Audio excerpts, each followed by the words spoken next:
என்ன நவீன் ரிமோட்ட புடிங்கிட்டான். குடுக்க சொல்லுங்கம்மா. டேய் ரிமோட்ட குடுறா. நவீன், அக்கா கூட சண்டை போடாத. ரிமோட்ட குடுமா. முடியாது மம்மி, நான் தான் பாப்பேன். நவ்யா, அவன் இன்னும் கொஞ்ச நேரத்துல தூங்கிடுவான். அதுக்கப்புறம் நீ டிவி பார்க்கலாம். அவன் கூட சண்டை போடாதம்மா. சரிம்மா. இப்ப என்ன பண்ணுவீங்க? இப்ப என்ன பண்ணுவீங்க? இப்ப என்ன பண்ணுவீங்க? ஆடு. அம்மா கொடுக்குற தைரியத்தினால தானே இப்படி ஆடுற. உன்னை என்னைக்காவது ஒரு நாள் டிவி பார்க்க முடியாத அளவுக்கு ஆக்குறேன்.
அம்மா,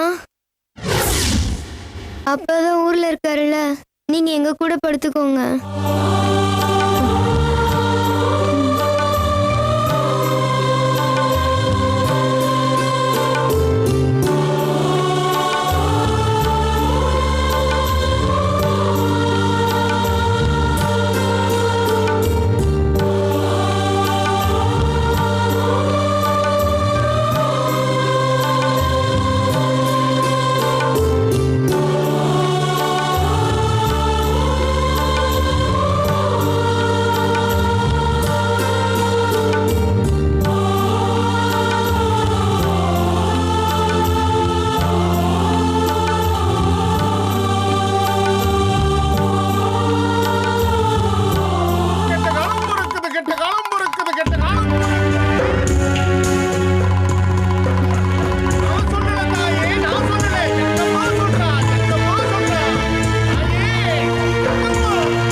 என்னங்க, வசந்திக்கு ஃபோன் பண்ணி நம்ம புள்ள வந்துட்டானான்னு கேளுங்க.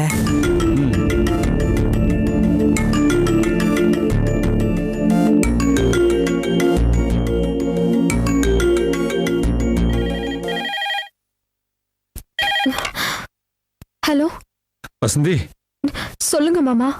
பாலு வந்துட்டானம்மா? அவர் வந்திருந்தா உங்ககிட்ட சொல்லியிருக்க மாட்டேனா மாமா? அவரை பெத்தவங்க,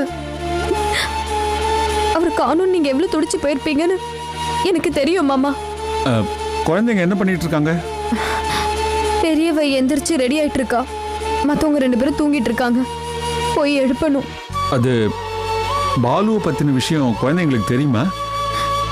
இல்ல மாமா, அவர் வெளியூர் போயிருக்காருன்னு போய் சொல்லி வச்சிருக்கேன். அப்பா, நல்ல காரியம் பண்ணம்மா.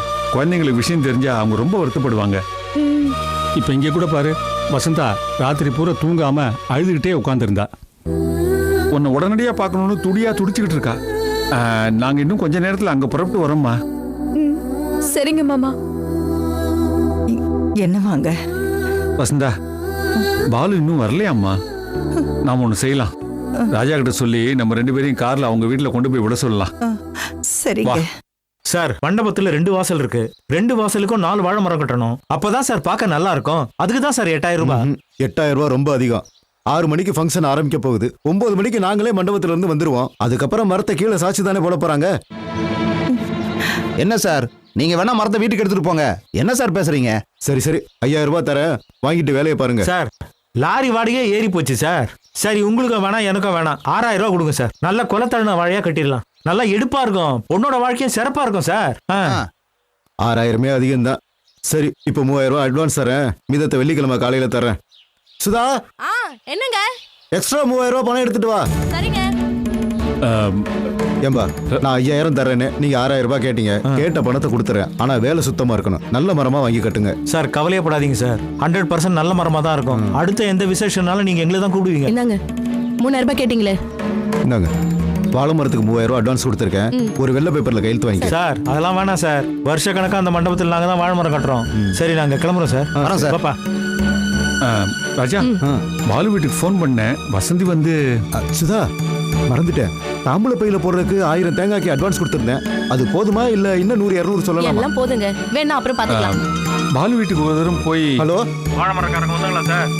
வந்தாங்க சார். 3000 ரூபாய் அட்வான்ஸ் கொடுத்து அனுப்பிச்சிருக்கேன். சீரியல் செட்டுக்காரங்க? சீரியல் செட்டுக்காரங்க நேத்தே வந்து அட்வான்ஸ் வாங்கிட்டு போயிட்டாங்களே.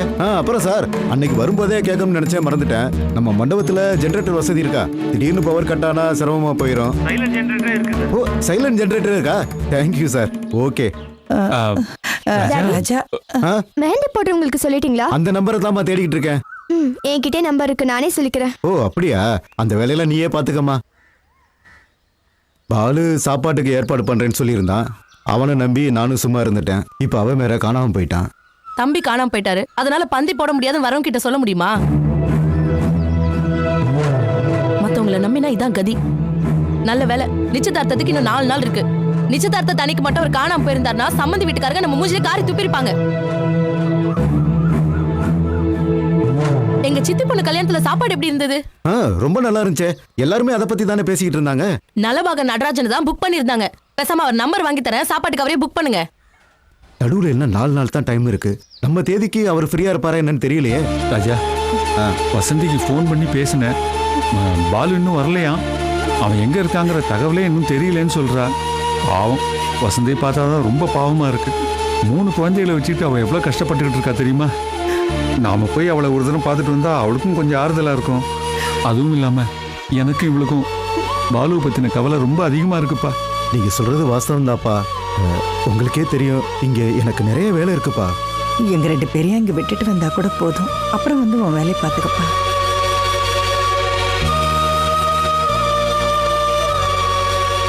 அத்தை, நீங்களே பாக்குறீங்கல்ல, அகிலா நிச்சயதார்த்த வேலையெல்லாம் இவர் ஒருத்தர் தான் இழுத்து போட்டு செஞ்சிட்டு இருக்காரு. அவருக்கு உதவி பண்றதுக்கு யாரு இருக்காங்க? இதுக்கு நடுவுல இந்த வீட்டுக்கு அந்த வீட்டுக்கு டிரைவர் வேலை பார்த்துட்டு இருந்தா அப்புறம் இந்த வேலையெல்லாம் யார் பாக்குறது?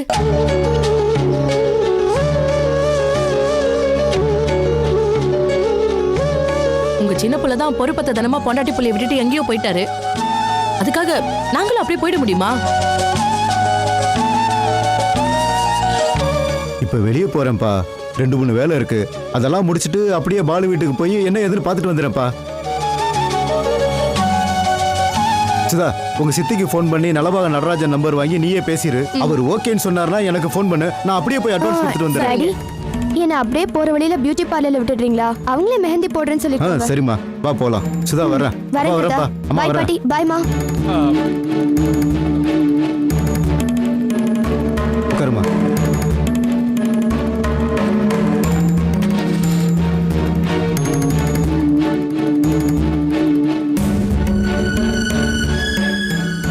அவர் வரும்போது கண்டிப்பா பார்த்துட்டு வருவாரு. நீங்க ஒன்றும் கவலைப்படாதீங்க. உங்க புள்ள காணாம போனதுல உங்களுக்கு மட்டும் இல்ல, எங்களுக்கும் வருத்தம் தான். எங்க பொண்ணு நிச்சயதார்த்தம் நடக்கிற வேலையில இப்படி கொஞ்சம் கூட பொறுப்பே இல்லாம எங்கேயோ போயிட்டாரே. எவ்வளவு செலவு பண்ணி இந்த நிச்சயதார்த்த ஏற்பாடு பண்ணிருக்கோம். இதுல ஏழை குடும்பம் ஏதாவது நடந்துச்சுன்னா எங்க பொண்ணோட வாழ்க்கை என்ன ஆகும்னு கொஞ்சமாவது யோசிச்சு பாத்தீங்களா? நினைச்சாலே பகீர்ந்து.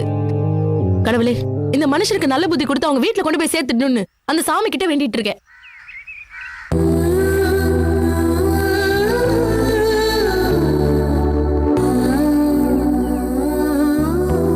உயிரோட இருக்கும்போதே பிள்ளைங்களுக்கு சொத்தை பிரிச்சு கொடுத்துட்டு நாம இப்ப ஆதரவு இல்லாம நிக்கிறோம். இப்ப சொத்தை பிரிக்க வேண்டான்னு அன்னைக்கு நிறைய பேர் சொன்னாங்க. நாம தாங்க கேட்கல. இன்னைக்கு ஒரு கால் டாக்ஸி வச்சுட்டு போறதுக்கு கூட காசு இல்லாம நிர்கதியா நிக்கிறோம். புள்ள காணாம போய் முழுசா ஒரு நாள் ஆயிடுச்சுங்க. அவன் இப்ப எங்க இருக்கானோ என்ன ஆனானோ. மத்தவங்க அவங்கவுங்க வேலையை பார்த்துட்டு இருக்காங்க. பெத்த வயிறு எரியுதுங்க.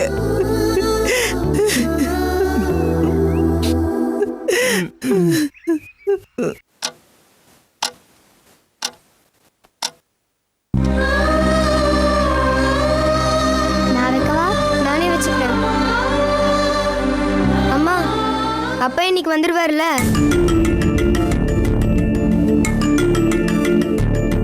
அம்மா, உங்களை தான் கேக்குறேன். அப்பா இன்னைக்கு வந்துருவார்ல?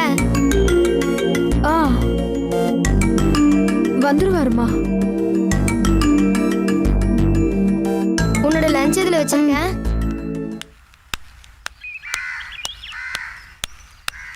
என்னக்கா, அண்ணன் வந்துட்டாரா? என்னக்கா, அண்ணன் போன் ஏதாவது பண்ணாரா? அவரு ஆபீஸ் விஷயமா வெளியூர் போயிருக்காரு பூங்குடி. அப்படியா? சரி, போகட்டும். அதுக்காக இப்படியா சொல்லாம கொள்ளாம போறது? பாவம், நீங்க எப்படி பயந்துட்டீங்க. சரி சரி, அண்ணனுக்கு அப்படிப்பட்ட உத்தியோகம் தானே, என்ன பண்றது? இல்லனா அவர் சொல்லாம கொள்ளாம இப்படி எல்லாம் போவாரா?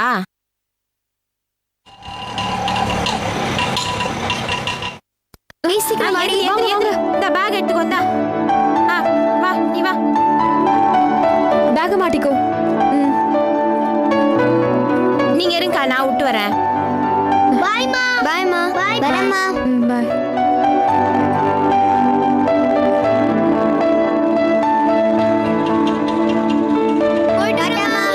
பாய் பாய்.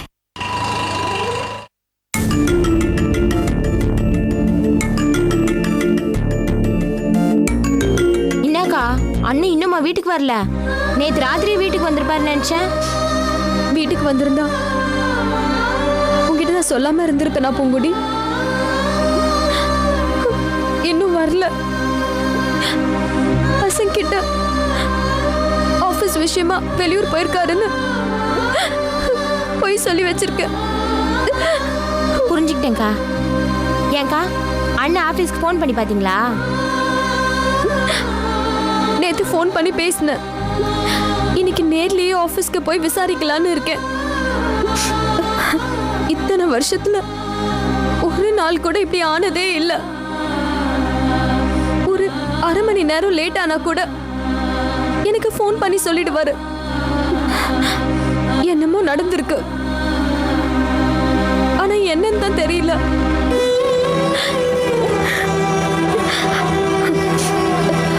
ஆனா நானும் போலீஸ் ஸ்டேஷனுக்கு போய் இத பத்தி கம்ப்ளைண்ட் கொடுத்துட்டு வந்திருக்கோம்.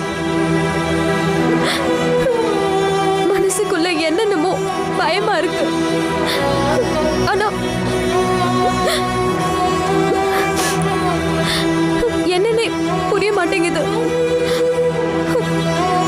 போங்கக்கா. கடவுள் உங்க நல்ல மனசுக்கு எந்த குறையும் வைக்க மாட்டாருக்கா. நான் வேணா வேலையெல்லாம் முடிச்சுட்டு உன் கூட அண்ணன் ஆபீஸ் வரைக்கும் வரட்டுமாக்கா?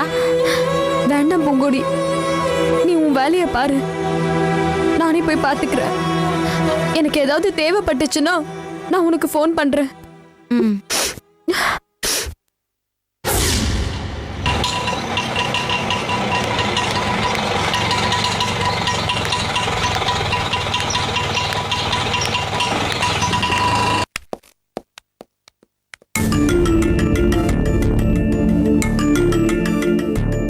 Excuse me. சொல்லுங்க மேடம். பிரேம் சாரை பார்க்கணும். 1 second ma'am. Hello hello sir, உங்களை பார்க்க யாரோ வந்திருக்காங்க. ஓகே, கொஞ்சம் வெயிட் பண்ணுங்க மேடம். ம்.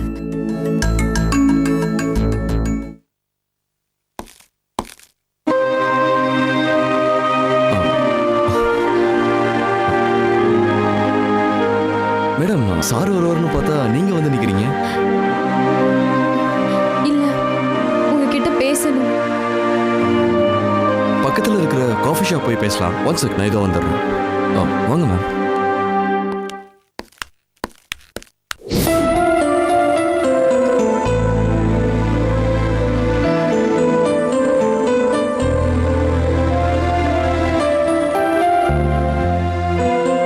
சொல்லுங்க மேம்.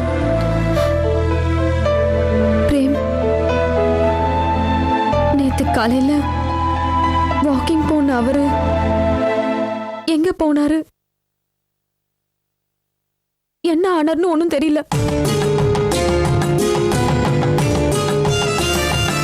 என்ன மேடம் சொல்றீங்க? நேத்து வாக்கிங் போனவர் இன்னும் வரலையா? உங்களுக்குள்ள ஏதாவது பிரச்சனையா? அப்படிலாம் ஒன்றும் இல்லை. எல்லா பக்கமும் தேடி பாத்தீங்களா? எல்லா இடத்துலயும் தேடி பார்த்துட்டோம் பிரேம். அவரை பத்தி ஒரு விவரமும் தெரியல. நானும் அண்ணனும் போலீஸ் ஸ்டேஷன்ல போய் கம்ப்ளைண்ட் கொடுத்துருக்கோம். அவங்களும் ஒரு பக்கம் தேடிட்டு இருக்காங்க. என்ன மேடம் இது? ஆஃபீஸ்க்கு 1 hour லேட்டானா கூட ஃபோன் பண்ணி இன்ஃபார்ம் பண்ணுவாரு. பர்சனலா எனக்கு கூப்பிட்டு சொல்லுவாரு. அப்படி இருக்கும்போது அவர் எங்க, ஒருவேளை அவுட் ஸ்டேஷன் எங்கேயாவது போயிருப்பாரா? ஆஃபீஸ் விஷயமா அவரை எங்கேயாவது வெளியூர் அனுப்பியிருக்கீங்களான்னு கேட்டு போலான்னு தான் வந்தேன். அப்படி வெளியூர் போனா கூட என்கிட்டயும் பிள்ளைங்கிட்டயும் சொல்லாம வேற எங்கேயும் போக மாட்டாரு. நேரம் ஆக ஆக எனக்கு ரொம்ப பயமா இருக்கு பிரேம். ஐயோ மேடம், அப்படிலாம் எதுவும் நடந்திருக்காது. நீங்க தைரியமா இருங்க, நான் பாத்துக்கிறேன். ஏன் பிரேம், இப்ப கொஞ்ச நாளா ஆபீஸ்ல அவரோட நடவடிக்கை எப்படி இருக்கு? ஆபீஸ்ல ஏதாவது பிரச்சனையா? யார் கூடயாவது ஏதாவது பிரச்சனை இருந்ததா? அப்படிலாம் ஒன்றும் இல்லை மேடம். சார் ஆஃபீஸில் ரொம்ப ஜாலியாக இருப்பார். ஆஃபீஸில் எல்லாரு கூடயும் ரொம்ப சகஜமாக பழகுவார். அடிக்கடி உங்களை பற்றியும் உங்கள் பிள்ளைங்களை பற்றியும் என்கிட்ட பேசிக்கிட்டே இருப்பார். பசங்க யூனிட் டெஸ்ட்டில் மார்க் அதிகமாக எடுத்திருந்தா கூட அதை என்கிட்ட சொல்லி ரொம்ப சந்தோஷப்படுவார்.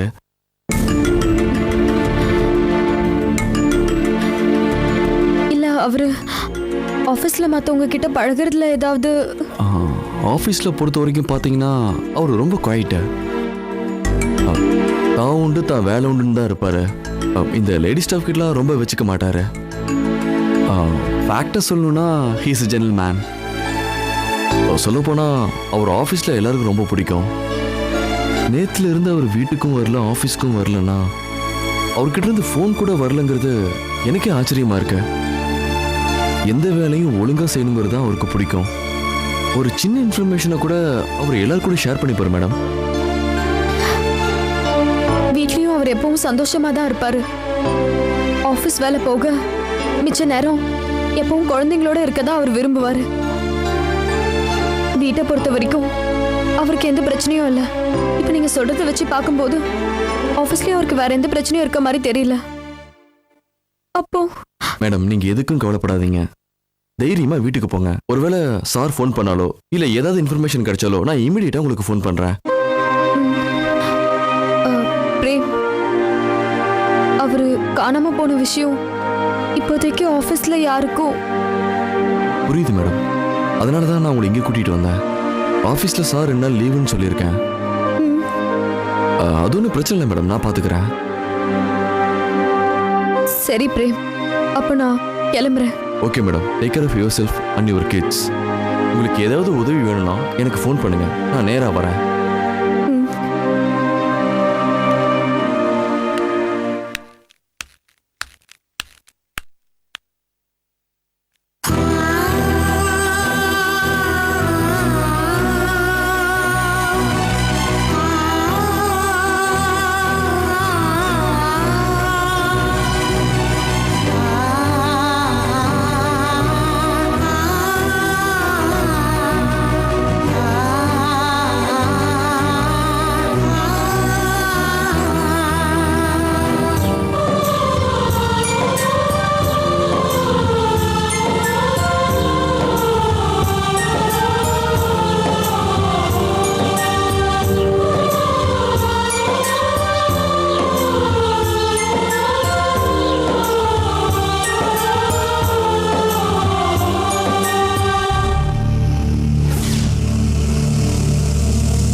தேடி வந்திருக்கீங்க? அவரை பத்தி ஏதாவது தகவல் கிடைச்சதா? ஏதாவது முக்கியமான விஷயம்னா நானே வந்திருப்பேனே சார். என்னாச்சு சார்? உள்ள போய் பேசலாமா?